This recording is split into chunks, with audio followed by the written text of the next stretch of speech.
අද මම කතා කරන්නේ ඉතාමත්ම වැදගත් මාතෘකාවක්. ඒ තමයි ඉන්ෆ්ලුවෙන්සා කියන රෝගී තත්ත්වය ගර්භණී මාතාවන්ට බලපාන්නේ කොහොමද කියන එක.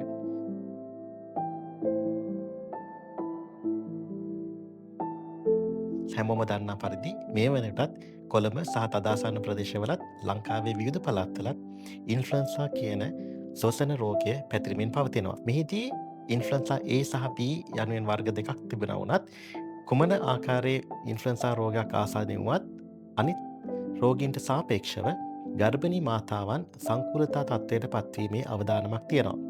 එසේනම් ඔබ කළ යුත්තේ කුමක්ද?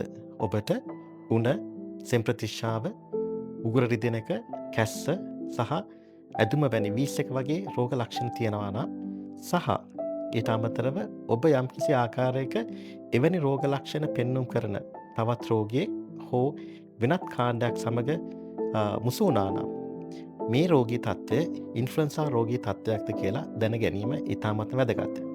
මීට අමතරව සමහර වෙලාවට ඔබේම දරුවන් ඔබ ගර්භණී භාවයට පත් වුණත් ඔබේ ඇතැම් දරුවන් ඔබ සමග ගැවසීමේදී ඒ දරුවන්ගෙනුත් ඔබට ඉන්ෆ්ලුවෙන්සා රෝගී තත්ත්වය ඇතිවීමේ හැකියාවක් තියෙනවා. මෙහිදී වැදගත් වන්නේ පමාවීමකින් තොරව හැකි ඉක්මනින් ඔබ වෛද්‍යවරයෙකු හමු වී එසේත් නැත්නම් රජයේ රෝහලකින් ඒ සඳහා ප්‍රතිකාර ලබා ගැනීම. ඒ සඳහා අපි භාවිතා කරන විශේෂ ඖෂධයක් තියෙනවා. ඔස්ටෙල්මෙවිය එහෙම නැත්නම් ඇන්ටිවයිරල් ඩ්‍රග් එකක්. මෙහි වැදගත්ම දේ තමයි මෙම ඖෂධය මවටත් දරුවටත් කිසිම ආකාරයක හානියක් ඇති නොකරන තත්ත්වයක් තියෙන නිසා. එහිදී එම ඖෂධය පැය 48ක් ඇතුළත ලබා දීම තුළින් ගර්භණී මාතාවන් නියුමෝනියා රෝගී තත්ත්වයක් බවට සහ ඒ සඳහා අනිකුත් සංකූලතාවලට පත්වීමේ අවදානම අඩු කර ගැනීමට පුළුවන්.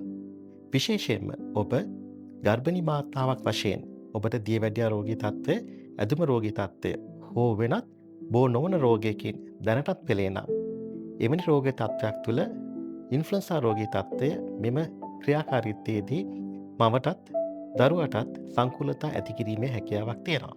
එසේනම් ඔබ මම ඉහත සඳහන් කර රෝග ලක්ෂණයෙන් පෙළේ නම් පමාවීමකින් තොරව වෛද්‍ය ප්‍රතිකාර සඳහා යොමු වන ලෙස ගර්භණී මාතාවන්ගෙන් ඉල්ලා සිටිනවා. ඊට හේතුව තමයි ඇතැම් අවස්ථාවලදී දින 3-4ක පමාවක් ජීවිතයටත් මරණයත් අතර තත්ත්වයකට පත් කිරීමට හැකියාව ඇති නිසා.